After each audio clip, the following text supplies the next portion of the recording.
Center X was created after the LA uprisings of 1992, and it was a response from the School of Education, who did some soul searching and sort of realized that they needed to do more to support teachers in urban areas. The mission of the center is to transform public schools, to work towards justice and equity in our communities for our students and for our teachers.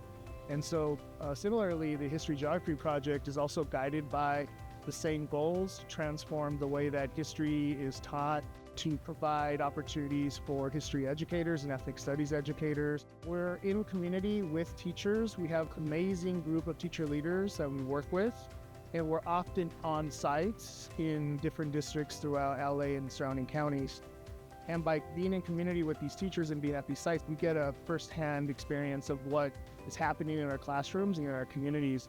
And that allows us to be responsive and provide professional learning opportunities that sort of meet the moment. Currently, there are hundreds of bills that have been passed or that are being passed at the state level that outlaw the teaching of LGBTQ plus history. I've been working with the UCLA History-Geography Project, and it's been really incredible to work with teachers throughout the region. And we always talk to teachers about the FAIR Act and the importance of teaching LGBTQ history. And what we find is that a lot of teachers agree with us, but they're having trouble actually doing it, actually implementing it. So the main goal is curriculum, but we also are aware of the political climate that we're operating in, right? So it's not just about curriculum. We know that we're doing something called, we are also movement building, right? And so a lot of teachers feel like even if they're doing LGBTQ history in their communities, a lot of teachers feel isolated doing that.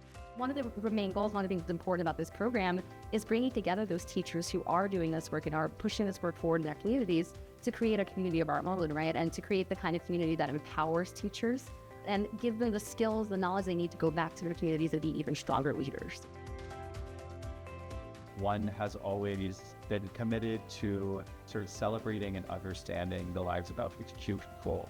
And that's what we're doing here at our Teacher Symposium. We're developing resources for teachers through a unique partnership with the UCLA History-Geography Project, One Institute, the One Archives, and the L per se schools at the LA LGBT Center. And our goal is really to make sure that teachers have the tools and the knowledge that they need to be able to implement the Fair Education Act in California.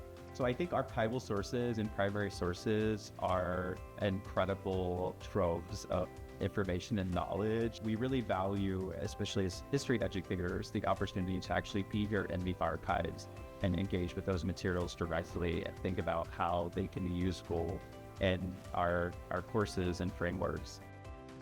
One of the most important things, not just content-wise in being able to talk and learn about LGBTQ plus people and the history that is erased from textbooks, a lot of educators don't know the history.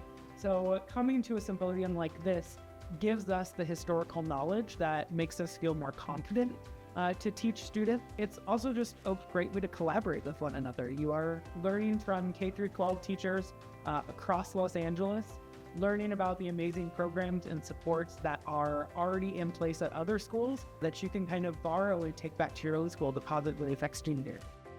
We are really proud of the work that we do in co-collaborating curricula for teachers, especially in ethnic studies and doing course redesigns. So there's been a lot of changes with regard to how history, social sciences should be taught.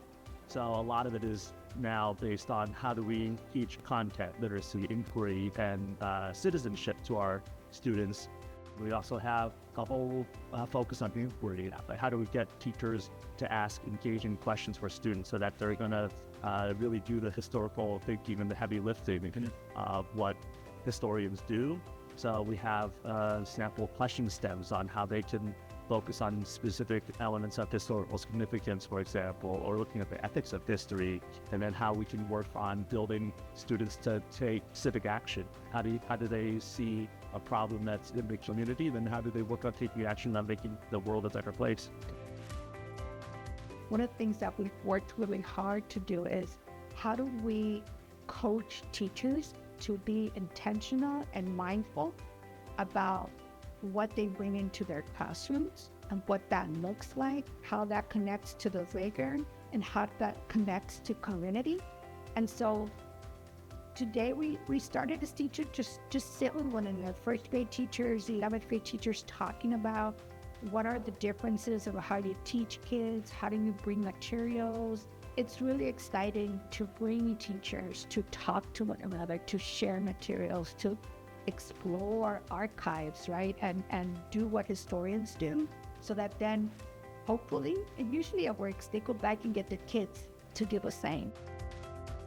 In this time of political censorship, we need to protect what we have as much as possible, and we need to be bringing in as many educators to know that it exists here and to take it from the university and the one archives like into the real world. And so that's why I really love what like the History-Geography Project does, is like the whole purpose is taking kind of dismantling the ivory tower part of it and saying like, okay, we're this academic institution, we have all of these resources, like let's bridge the gap between the university and like the surrounding communities.